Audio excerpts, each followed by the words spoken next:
안녕하세요. 친절한 레자씨입니다.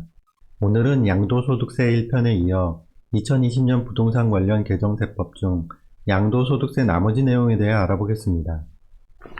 시작하기 전에 친절한 레자씨 구독, 좋아요, 알람 설정까지 잊지 마세요.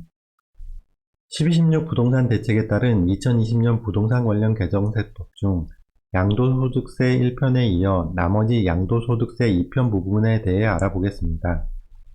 오늘은 양도소득세법 중에서 일시적 2주택 비과세 부분과 양도소득세율 인상, 양도소득세 중과에 대해 알아보겠습니다. 여러분도 잘 아시는 내용인데요.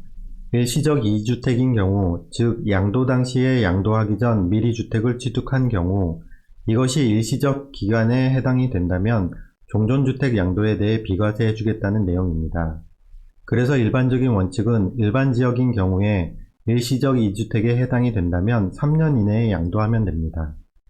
그런데 2018년 9월 14일 개정되면서 종전에는 조정대상 지역 내에 일시적 2주택에 해당되는 경우 신규 주택 취득일로부터 2년 이내에 종전주택 양도 시 1주택으로 보아 비과세 혜택을 줍니다.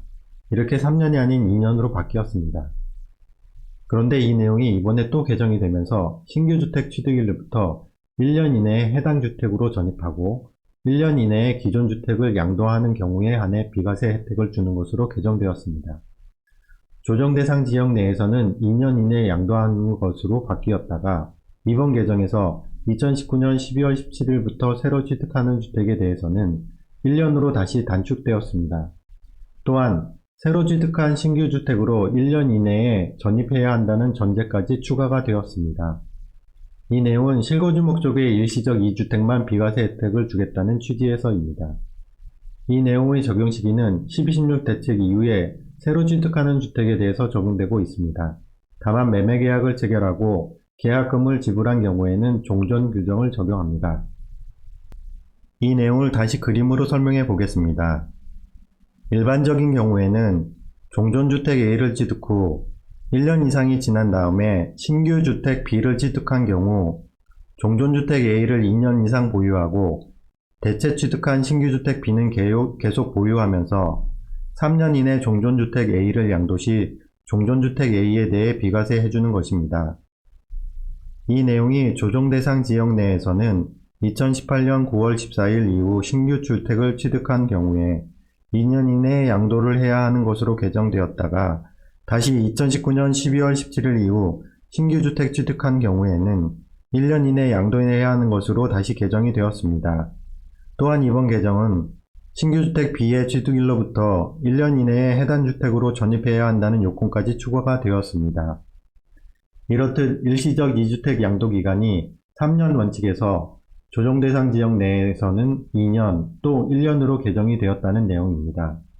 이것은 조정대상 지역 내일 경우에만 개정된 것이지 조정대상 지역이 아닌 경우는 기존 원칙대로 3년 이내에 양도하면 되므로 혼동이 없으시기 바랍니다. 다음은 2년 미만 보유주택에 대한 양도소득세율 인상 부분입니다. 현행은 주택 외 부동산에 대해서는 보유기간 1년 미만인 경우에 50%, 1년 이상 2년 미만은 40%, 2년 이상은 일반 세율을 적용하고 있습니다. 그리고 다주택자가 조정대상 지역 내에서 주택 양도 시 그 세율의 10에서 20%를 중과하고 있습니다. 그런데 주택가 조합원 입주권의 경우에는 1년 미만인 경우는 40%, 1년 이상은 일반 세율을 적용하고 있습니다. 이번 개정에서는 2년 미만 보유주택에 대한 양도소득세율을 인상하여 1년 미만인 경우는 40에서 50%, 1년 이상 2년 미만인 경우는 기본세율에서 40%로 개정되었습니다. 즉, 주택의 보유기간별 세율도 주택의 부동산과 동일하게 적용하는 것으로 개정되었습니다. 적용 시기는 법 개정 후 2021년 1월 1일 양도분부터 적용될 예정입니다. 다음은 양도소득세 중과 시 주택수 판단의 분양권은 어떻게 되는지에 대해서 알아보겠습니다.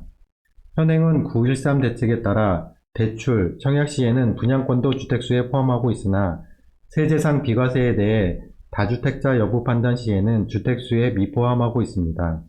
그런데 조합원 입주권은 대출, 청약, 세제상 모두 주택수에 이미 포함하고 있습니다. 즉 세제상 입주권은 주택수에 포함되고 있으나 분양권은 주택수에 포함되지 않았습니다. 이번 개정에서는 다주택자가 조정대상 지역 내 주택 양도시 양도소득세를 중과하는데 이 중과를 위한 주택수 계산에 분양권도 포함하는 것으로 개정되었습니다. 따라서 입주권뿐만 아니라 분양권도 주택수 계산에 포함되는 것으로 개정되었습니다. 적용 시기는 법 개정 후 2021년 1월 1일 양도분부터 적용될 예정입니다. 따라서 내년부터는 중과 여부 판단 시 입주권뿐만 아니라 분양권도 중과 여부를 판단하셔야겠습니다. 다음은 조정 대상 지역 내 다주택자들은 양도소득세가 중과가 됩니다. 이런 다주택자들에게 퇴로를 만들어주기 위해 한시적으로 중과를 배제해주게 되는데요. 종전에는 다주택자가 조정 대상 지역 내 주택 양도시 양도소득세를 2주택자는 10%, 3주택자는 20% 중과하며 장기보유 특별공제도 적용을 배제했습니다. 이번 개정에서는 다주택자가 조정 대상 지역 내 10년 이상 보유한 주택을 양도하는 경우 한시적으로 양도소득세 중과를 배제하고 일반 세율을 적용해주며 장기보유 특별공제도 적용해주는 것으로 개정되었습니다. 다만 여기서 중요한 점은 10년 이상 보유한 주택에 대해서만 한시적으로 배제해주는 것입니다. 따라서 10년 이상 보유하지 않은 주택은 종전과 같이 중과된다는 것을 주의하셔야겠습니다. 적용 시기는 2019년 12월 17일, 즉 12.16 대책 발표일 다음 날부터 2020년 6월 말까지 양도하는 주택에 한하여 한시적으로 적용됩니다. 매매에서 양도는 잔금일을 기준으로 합니다. 만일 한시적 배제 기간 안에 양도 시 잔금을 6월 말까지 하기 힘든 경우에는 소유권 이전 등기를 먼저 하는 경우 잔금일과 등기일 중 빠른 날을 양도로 보게 되므로 이 부분을 활용해 보시는 것도 좋겠습니다. 오늘은 12.16 대책에 따른 2020년 부동산 관련 개정서법 중 양도소득세에서 양도소득세 1편에 이어 일시적 2주택 비과세 부분과 양도소득세율 인상, 양도소득세 중과에 대해서 알아봤습니다. 양도소득세 1편 내용이 궁금하시다면 양도소득세 1편도 시청 부탁드립니다. 오늘 내용이 여러분에게 유익하고 도움이 되셨다면 친절한 레저씨 구독, 좋아요, 알람 설정까지 잊지 마시고 부탁드리겠습니다. 친절한 레저씨는 또 다른 유익한 내용으로 찾아뵙겠습니다.